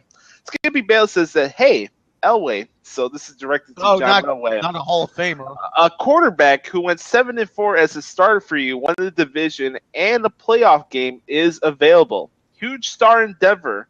A guy named Tim Tebow. Oh wow! This came out on Wednesday. So he's trying to. Does he have sympathy for Tim Tebow? No, Frank. He's directing John Elway back to Tim Tebow. That's what's going on. Frank, bring Tim Tebow back to the Mile High City. Why? Because I'm sure that Skip Bayless would feel like he would be the solution. He would be the guy that could turn them around. Really? Uh-oh, Snowman. Y'all go ahead. Y'all go ahead. Another funny story. Even when I bring up Tim Tebow when he was still in the league, we used to laugh about the ridiculous with Skip Bayless and Tim Tebow. Anyway, let's move on. Skip Bayless said that Oh gosh, here we go. My St. Louis Cardinals will show the Chicago Cubs this year who real winners are. Hey, I'm not even mad. I'm a Sox fan. That's all you, Frank. You know what? That is addressed towards you. Yeah, I think he just hates Chicago. You know what? That's the thing with Skip Bayless. He just hates everything about Chicago. He probably thinks that if he has a piece of Chicago deep dish pizza, he'll probably die from it. Hey, then if that's the case, please eat it. I'll be willing to serve it to you. It's better than any food out in the East Coast. Yeah, I'll say that. You know what? Hey, Skip, let me ask you. In Connecticut, do you eat that cardboard pizza? Yeah, exactly. I've done jazz festivals in New York and Boston, and their food tastes like other shit. Exactly. I had seafood there. Come on, I had seafood on the East Coast last year. You know, I'm just like Skip Bayless hates everything about Chicago. For him to say that, to rip all the Chicago teams, Hey, Skip, you coming out for the NFL draft this year? Please do. I hope so, because you got a knuckle sandwich coming your way from West Side Chicago. You freaking humpback. You know what? I'll join you. If he comes to Chicago, I'm sure he'd buy you all a nice pizza or buy you a nice dinner. If he met you, hey, I'm Skip Bayless. I'll buy you. Let me ask a question. Hey, let's ask the question because I'm gonna be looking around the internet today for like some press credentials and stuff.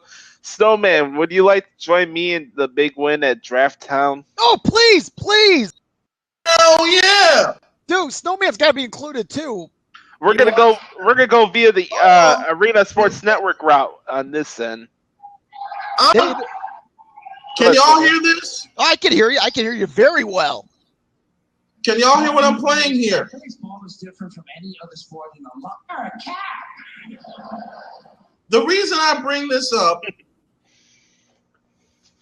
when he mentioned something about I can't even say. He mentions a lot of things. Tim Tebow, Tebow. Brett Maddox, John, everything. Okay. Oh, what was that name, Josh? Tim Tebow. Mr. Carlin, if you would please. Football is concerned with down. Oh yeah. Down is it?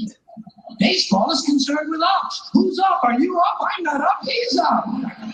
I rest my case. That's my favorite George Carlin monologue of all time. Right there. I rest my case. This is what happened at the Exelon file. Snowman would go, Marion, period, and then he'd go with the face palm right after, right on the desk. He would have his one computer to call the game to stream through whatever service for ASN, and then the next one you have for the soundboard, and we would play around with that. I swear. People know how much fun Josh and I had with the two computers when we were covering games at Exelon. Sean, Frank, one of these days we're gonna have a conference call about the Exelon files because those stories are too funny not to tell. Don't spoil it. Do not spoil it. Do not spoil it. Hey, screw a conference call. This summer, Sean, if you come out this way, we're sitting down over pizza and beer and having a conversation. Okay? Yeah, you need to bring yourself to Chicago. Yeah, he's got to. Come out for the draft. You want? Oh my gosh, I have to save up for it. See what kind of deals I could get out of it. I'm sure I could find some good deals. Yeah. Come out for the draft.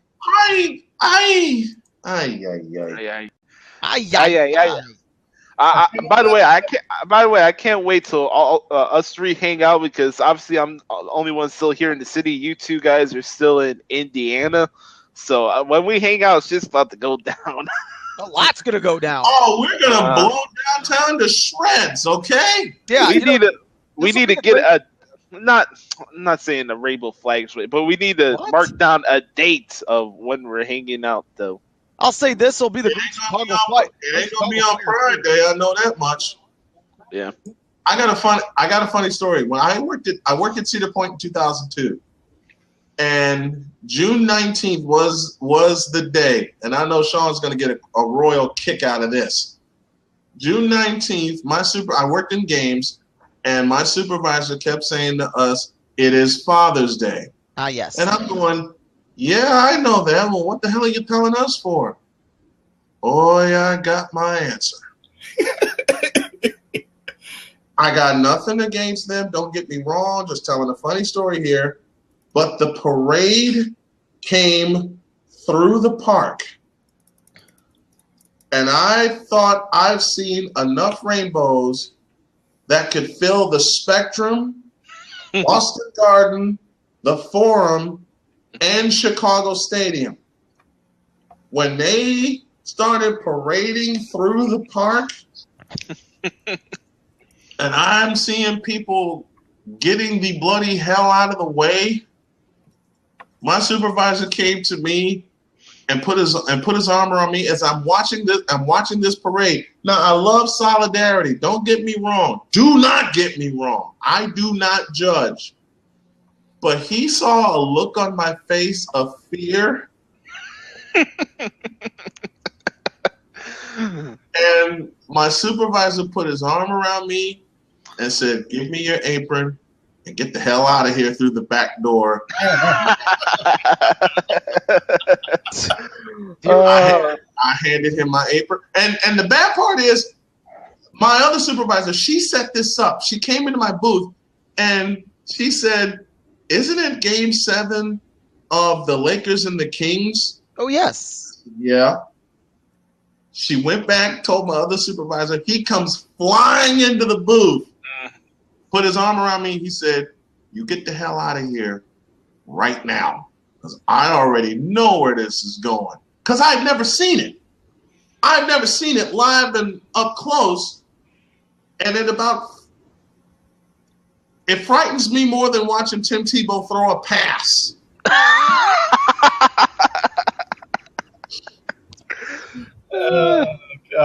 And when my supervisor said, "Get the hell out of here and use the back door," I handed him my apron. Nope, there we go. And I got the hell out. Now, get it out. Anyway. 3 years later, back at Cedar Point, I thought I'd have to go through it again. And I know a lot of people. I know a lot of people that are gay. Let's just call it what it is, okay? Let's not use any politically correct terms. I know a lot of people that are gay, okay? And I support them just as they supported me. Good. I do too. They wound up being my best friends and kept me out of jail when I was getting ready to drop a stone cold stunner on a few people. Yeah, I totally agree. My sister is, so good for that to come to fruition. Anyway, let's go to the next one. Oh no! Have we got? And I see the warning. We haven't gotten to the wrestling ones yet, have we? Beep. No, that's gonna happen in a couple minutes. Oh Lord, help us all! All right, here we go. Me. Skippy Bayless said that Magic Johnson is an overrated point guard. Oh my goodness! I don't know what. Hold up! Don't interrupt. I have to finish the quote first. But you know, Skippy Bayless said that Magic Johnson is an overrated point guard compared to Matthew Dellavedova. In unison, on you point. don't even need to finish the quote. Whenever you say, listen, Glory Hop, listen. Whenever you say Magic Johnson is whenever you say Skippy Bayless says that Magic Johnson is overrated point guard, you don't even need to finish the sentence. You don't even need to finish it. Then I know that. Crap, do you say that? But it disrupts my flow when I say the quote. When I'm done with the quote, that's when the magic happens with the reactions. How the crap do you say that? Magic Johnson, an overrated point guard? Oh my goodness! Do y'all see what I have in my right hand here? Yes, lemon scent. Lemon scent's the best, dude. The reason I have this is because this needs to go into Skip Bayless's mouth. Nervous brain, actually. I have a question. Can you make it dirty? Hold on, gentlemen. I got to say this. Skip Bayless, OxyClean. For you to say that Magic Johnson is an overrated point guard, Matthew Dellavedova, you are full of shit. Magic Johnson won 5 NBA championships. He brought and the only one to win a Finals MVP. You know my next 3 words, gentlemen. As a rookie. Yep, and that was in 1980. And then he won back-to-back championships in 1987. Sean froze. Adios. Sean. He gone. Booty connection. Anyway, in and out, boy, now. Whenever you say Magic Johnson is overrated play, or at least when Skippy Bayless says overrated Magic Johnson, I don't need to hear the rest of it. I don't care who Matthew Dellavedova or the guy next to him. I don't care. I don't need to hear it. Yep, OxyClean. You know, this has been a pretty bad Skippy. Well, it's actually been a good Skippy Bayless bash hour. It's just that the quotes are not even this will work on Skip Bayless. Correct. Oh man. That is right. another Exelon file story. This is gonna go into my next Skippy quote, because I said this to Bryant a while back when we were actually doing the game. His jaw dropped. He flipped his chair over and didn't talk to me until the damn game started. So here's the next quote. Come on, man. Listen, dude, is there a shock? Yes. Oh no. Oh, please. I think you know which one it is. No. I don't know. All I know is there's a shock coming. This is frightening to me. Frightening to you? I don't know if I'll be able to sleep tonight. All right, you guys ready? Ready for the shock? I don't know if I am, but yeah, just go ahead. Might as well get it over with. Skippy Bayless said that my Dallas Cowboys will win the next 10 Super Bowls. Oh, wow. 10 Super Bowls. I'm glad I got off the air when I did. Oh, my gosh. I think the Houston Texans have a better shot of winning the next Super Bowl than the Dallas Cowboys. Well, come on, Frank. They're the Cowboys. They own the Lone Star State. They're called America's team. Hey, does anybody want to see the Raiders move to San Antonio? No. Can we get it? Okay, folks. Get back. Here's the next item up for bids. Y'all know what this is? Oh, no. Oh, no. Y'all know what this is? Wow. Yes. I don't. Oh, my goodness. Oh, now you brought the weapons out. Yes.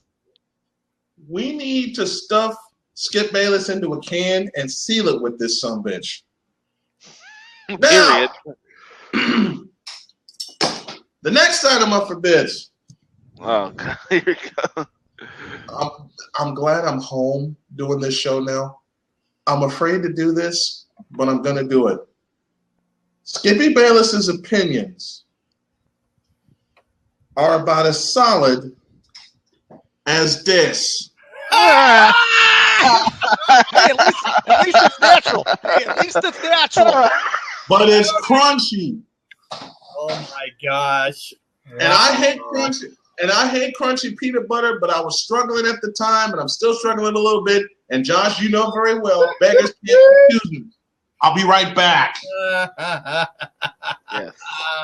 Dude, this is complete. This is complete and utter dysfunction. This disarray here, man. But Josh and Frank, what would you say about it that Skip Bayless believes the Cowboys are going to win the next 10 Super Bowls? Hey guys, I got a question. When's Skip Bayless? I got to look up Skip Bayless's birthday. I got to look it up. Hey, It's December. Skippy, I'll be doing the play-by-play for WrestleMania for the next 10 years before the Cowboys win the next 10 Super Bowls. Hey guys, I got an idea. You know, every December 4th, that's Skip Bayless's birthday. We should have a Skippy Bayless bashing day. Seriously, where we're on for 24 hours and do nothing but bash Skip Bayless. Well, he'll be 65. We got enough material to last that long. Yeah, we'll do 24 hours of bashing Skip on his birthday. Yeah, for charity. We got enough. And you know what? And then Skip Bayless will probably say, with the Cowboys winning the next 10 Super Bowl, the Cowboys are always going to be America's team. We'll do it for charity. Oh, yeah. Hey, dude. All right. By the way, Snowman, what is this Bash Hour brought to you by? Thank you. Bash Hour today is brought to you by Michigan City Dodge Jeep Chrysler. Get a great used car at a great price. Visit 700 East US Highway 20 in Michigan City, or visit them online at MichiganCityChryslerDodgeJeep.com. Even they hate Skip Bayless. You know, it's sad when your own bashing, when the Skippy Bayless bashing hour has a sponsor, because we know that a corporation doesn't like Skip Bayless as much as we do. Hey, Skip Bayless. I don't like corporations. What's that tell you? Hey, Skip Bayless. I wonder how you're going to feel now that Johnny Manziel now is officially released from the Browns. He was 2-6 as a starter. I'd like to hear your thoughts on that one. Skippy Bayless said that Brownie Masters getting in on the fun. Hey, let me ask you this about Manziel. Does he go to Canada? Oh, you wouldn't even want to go on the Bears. If Manziel was a Bear, I wouldn't even want to get around. Seriously, listen, I don't think Johnny Idiot is not going to any NFL team. I saw Josh's face just light up Bring the next one, Josh. Bring the next one. I apologize to you and my good friend Jonathan Hood, who was my mentor at the Illinois Media School. Frank, you wanted a wrestling one? Well, oh yeah, we didn't get to here it. It comes. Alrighty. Oh gosh, here we go. Skippy Bayless said that ESPN Classic should stop re-airing old episodes of AWA because professional wrestling is horrible. Wait a minute. I fucking love professional wrestling. I don't get this. Dude, I don't get this. What? Dude, oh my gosh. Frank, don't leave me. Frank, you're by yourself. Good. I actually want to be by myself. Listen, I thought Skip Bayless loved professional wrestling. He said he could take The Undertaker. He said he could take Brock Lesnar. Dude, does Skip Bayless have something worse than CTE? I mean, really, well, Skip Bayless, dude, this guy's got some weird brain disorder all of a sudden. He's full of crap. And even Snowman's reaction tells the story. And now we're showing Josh shows up last. Look at Browning. I'm gone. Bye. LOL. Hey, let me ask you: is Bayless going to be at Mania? I mean, seriously, it isn't. It isn't. That's some grade A homogenized hosting bullshit. Because if you think the Dallas Cowgirls are America's team, you are an idiot. And the fact you say professional wrestling sucks furthers our point that you are the most moronic sports broadcaster of all time, and me considering you a broadcaster is giving you too much credit. Look at Browning. Browning goes, God, I hope not, Frank. That's what. About Skip going to Mania. I want to see the next time I'm up for bids. You know, I would love to see that. You know what? I would love to see. You know, I think Skip Bayless should be the guest ref for the Undertaker Shane McMahon Hell in the Cell match. I hate to say it, Browning. I would not be surprised if he goes to Mania, and I would not be surprised next month if he shows his ugly face in Chicago. And I know 3 people will be out there looking for him. I know one thing. Y'all want to see the next item up for bids?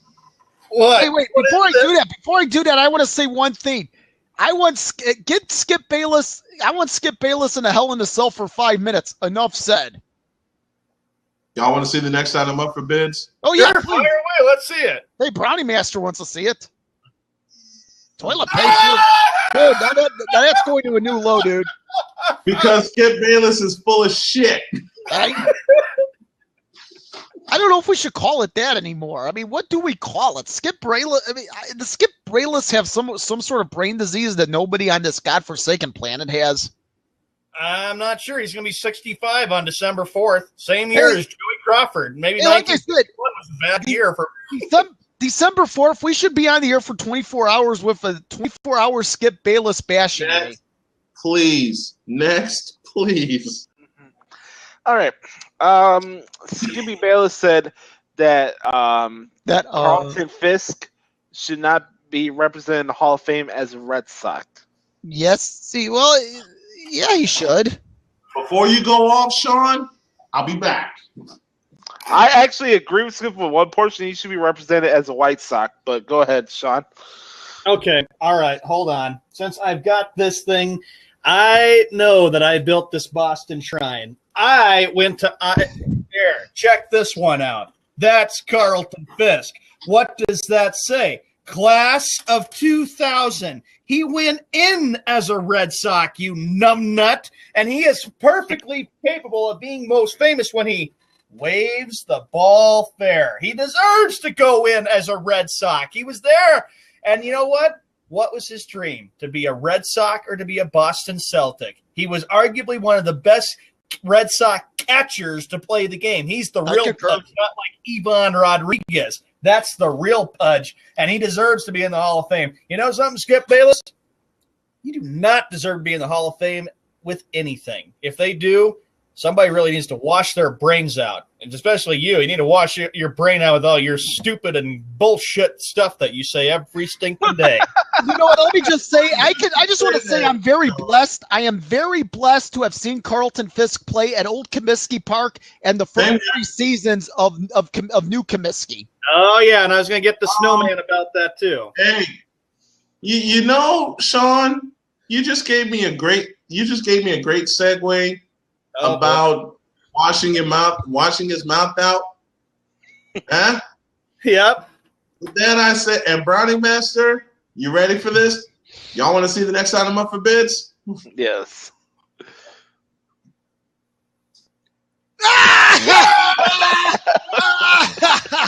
Oh yeah! Oh. Hey, can we still skip Bayless? How about skip Bayless edition? You know, I agree with Brownie's sentiments in the chat room. I agree there, dude. Not from a selfish standpoint, because I'm not selfish, but yes, I am better than Skip Bayless. Wait, I got one more. Oh, this ought to be good. Saying Carlton. Oh, this is fun. Now. How dare he insults Greg Maddux? Yes. And Frank Thomas. Hey. As y'all know, my favorite game show is The Price is Right, which is what I've been alluding to for the past hour. Y'all want to see the next item up for bids? Let's do it. Hey, Jax. Oh, my hey, you know what? What props are we going to have when we do this next time? Seriously. You know what? With all the quotes. You never know what I'm going to have over here. Hey, Josh, you know, with all the quotes you've read today, it sure is sad that he has to insult Frank Thomas, Greg Maddux, and Carlton. How dare he insults 3 Chicago baseball legends, although Maddux, I'll say this was more of a legend in Atlanta. I'll give him that due. But still, how dare he insults Greg Maddux and he insults all 3 of them? Does Skip Bayless not like baseball? I don't think he does. Guys, let me tell you something. You know what did hurt me about Greg Maddux? Hey, I don't know if the Snowman remembers. This game is up on YouTube. It was April 5th, 1993. The Cubs played the Atlanta Braves at Wrigley Field. It was opening day. And I came home from school. Unfortunately, my mom would not let me stay home from school, despite the fact that morning I tried to be sick so I could stay home and watch the game. And you got busted. No, actually, I went to school. My mom, so man, do you remember that day when Maddux in '93 started as an Atlanta Brave? His first start against the Braves against the Cubs. I actually forced my mom to stay home. I actually forced my mom to let me stay home from school. We actually had a fight that morning. Sure enough, she sent me off. I did, guys. You know what I did do? I did sneak a radio to school that day. Brownie, you crack me up. Have Skip on there, see whoever. And I rushed home. And I rushed home to watch the game. And I rushed home to watch the game that day. I think I'm ready. I think I'm ready for the next quote, but I want to be sure. So lay it on us, Josh. All right. This is the last quote of the day. Damn. You know what? I'll make it 2. Yeah. Hey, bonus. For the weekend. Hey, dude, we get a bonus, man. Okay. Skippy Bayless said that Willie Mays is the most overrated legend in the history of baseball. Well, no. When you ever say Willie Mays is overrated, that's enough. It's like when you say Magic Johnson overrated as a point guard. That's enough. You know what? Some of these quotes, Glue Hump, I don't even need to hear the rest of them. I have to say this since I had to get up because I couldn't believe this stupid thing. I have to say that Willie Mays is one of my Uncle Tom's favorite baseball players. His favorite baseball player is Willie Mays. How in the living blue hell do you do that to Willie Mays? Boy, Skip Bayless, you're an idiot. You attack baseball legends today. You attack Frank Thomas and Greg Maddux and Carlton Fisk, and now Willie Mays? You are such a prick. Dude, I don't think prick describes Skip Bayless. I hope I don't get amnesia from this bath shower today. I just feel bad that I had to write down these quotes. Y'all ready? Gosh, go ahead, Snowman. Hey, Brownie Master. You ready for the next item up for bids? What's up for bids, dude? Y'all ready for the next item up for bids? Dude, what's up for bids? And I think this fits. Oh, yeah, trainer. Dude, wait, you know what? I don't even have any of that in my house, dude. Skip uses that before he goes on air. That's his pre-game warm-up. And if you win this prize, we will give you a supply of cold air to counteract the hot air that comes out of Skip Bayless. Dude, all of a sudden the sports trade has become a big infomercial. Oh, The influence of Bob Barker, okay? That's all I'll say. All right. Very last Skippy quote of the day. Y'all ready? One more. Let's go for it. Put some cold air in Skip's mouth. Okay, dude. The Shacometer 10,000 is off now. Skippy Bayless said that LeBron James is the greatest natural athlete of all time. Natural athlete. I'll be right back. What happened to Jim Thorpe? Is there a meat cleaver? Hey, come on, point of basketball. What about Dr. J? What about Julius Erving, the greatest dunker of all time? Seriously, I'll take Dr. J over in a dunking contest over MJ any day. Well, come on, Josh and Frank. He praises LeBron James. He thinks he's the greatest thing in the whole world. He thinks he's the best. Dr. J is the greatest dunker in the history of the game, and to that point, the best athlete basketball's ever had. Julius Erving. Correct. Y'all ready? Yep. This is the final. Hey, Brownie Master, you ready?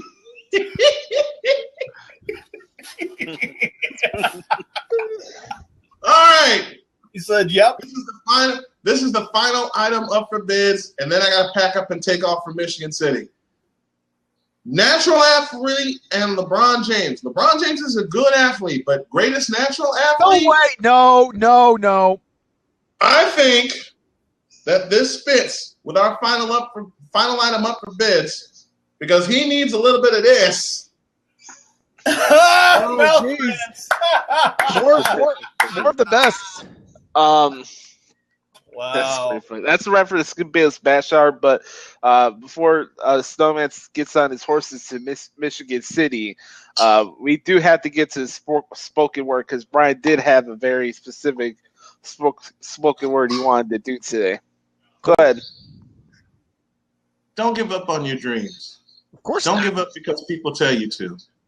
Don't give up because people think they know what you need in your life and what counts in your life. When someone tells you, pursue your dreams with a reckless abandon and all the passion that you have, go on those words. Go on the fact that you know what you need and want and love to do. Amen. I say this because my dad for years told me, go after what you want and don't let anyone stop you. So I'm borrowing my dad's words. Go after what you want and don't let anyone stop you, because the more you let people stop you, the more time that you waste. I had to figure this out for the last 20 years. And why do I say I wasted a lot of time in 20 years? Because I didn't do this my way until January of this year. Find out the people who are really in your corner. Find out the people who will truly stand by you, with you, and next to you when times get rough, because that's when you find out who your real friends are. Yeah. When you find out who your real friends are, they'll be the people that are staying with you. And if you're standing alone, fuck it, you're standing alone. So if you have to stand alone against the people that want to take the safe route, fuck them. You don't need them. Go after what you want and don't let anybody stop you. LeSean Encarnacion did it every day. He took on the government. He took on financial aid. He took on the doctors that he believed didn't care about him, and they didn't. Because if they cared about him, they'd have solved his problem without an issue. This should let you know the double standard that we see in society today, especially in the 21st century, because it's all about money and security. And what people need to realize, there is no security anymore when it comes to jobs, when it comes to retirement. Nothing. The government blew all that aside a long time ago. Again, this is my own opinion, but I said all that to say this: establish your own security, establish your own retirement, establish your own. Because once you establish your own, no one can take it away from you. That's our spoken word for today. Amen to that. I got to tell you, so true. You know what? It's about. I just want to say with you guys too. I know what your dreams are. Or the three of you, I should say, the three of you. I know what your dreams are. I back you up. You ever need support, please let me know, because I want to help you guys succeed. All three of you. We got you too, Frank. We got you too. Amen. Hey, Brian, I can't wait for a meeting, by the way, on Tuesday. I am so excited and looking forward to that. So, like I said, that's my spoken word. Go after your dreams and fuck everybody else, period. Screw whatever they say about you, and don't ever let anybody tell you differently that you're bad. Don't ever be yourself and be you and do the best job you can every day and realize that life is a gift. Count all your blessings and be proud for what you have. Here's one of my dreams. Check out one of my dreams. I want to buy this one of these years. A Harley Davidson. Seriously, this bike. I actually want to buy this bike. This is a bike I want to buy one of these years. Well, Frank, you have to do this. If you want a Harley Davidson, then you got to wear a black jacket and a black helmet. That'll show you that you're the real Harley man.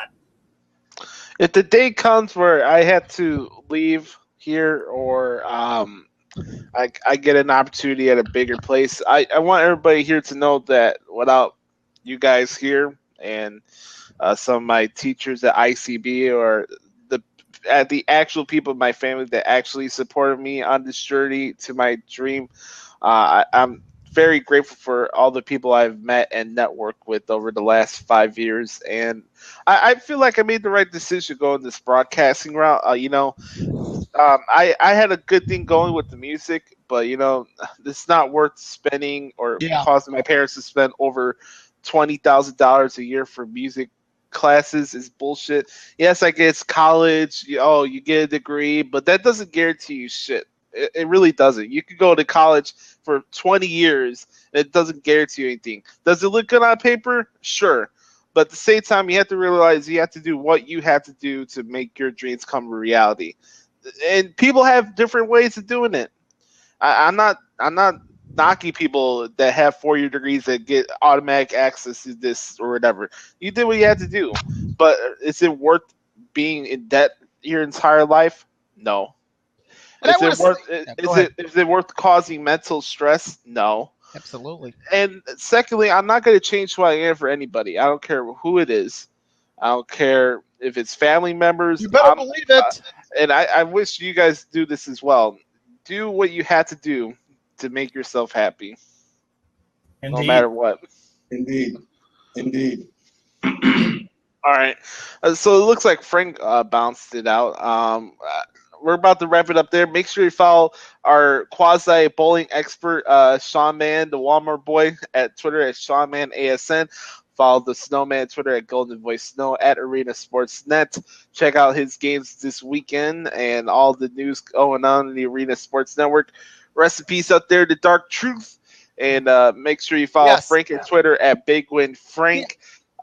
Thank you guys for checking out the show. If you missed the replay, you can check it out here on Blab. Also check out the replay on the Arena Sports Network on the Sports Drive section and also on my personal YouTube channel, Joshua Lopez. So for Frank, the Snowman, and Sean, my name is Josh Lopez. This has been the Sports Drive. Enjoy your weekend. We'll talk to you on Monday. See you later, everybody. What a blast. See you later.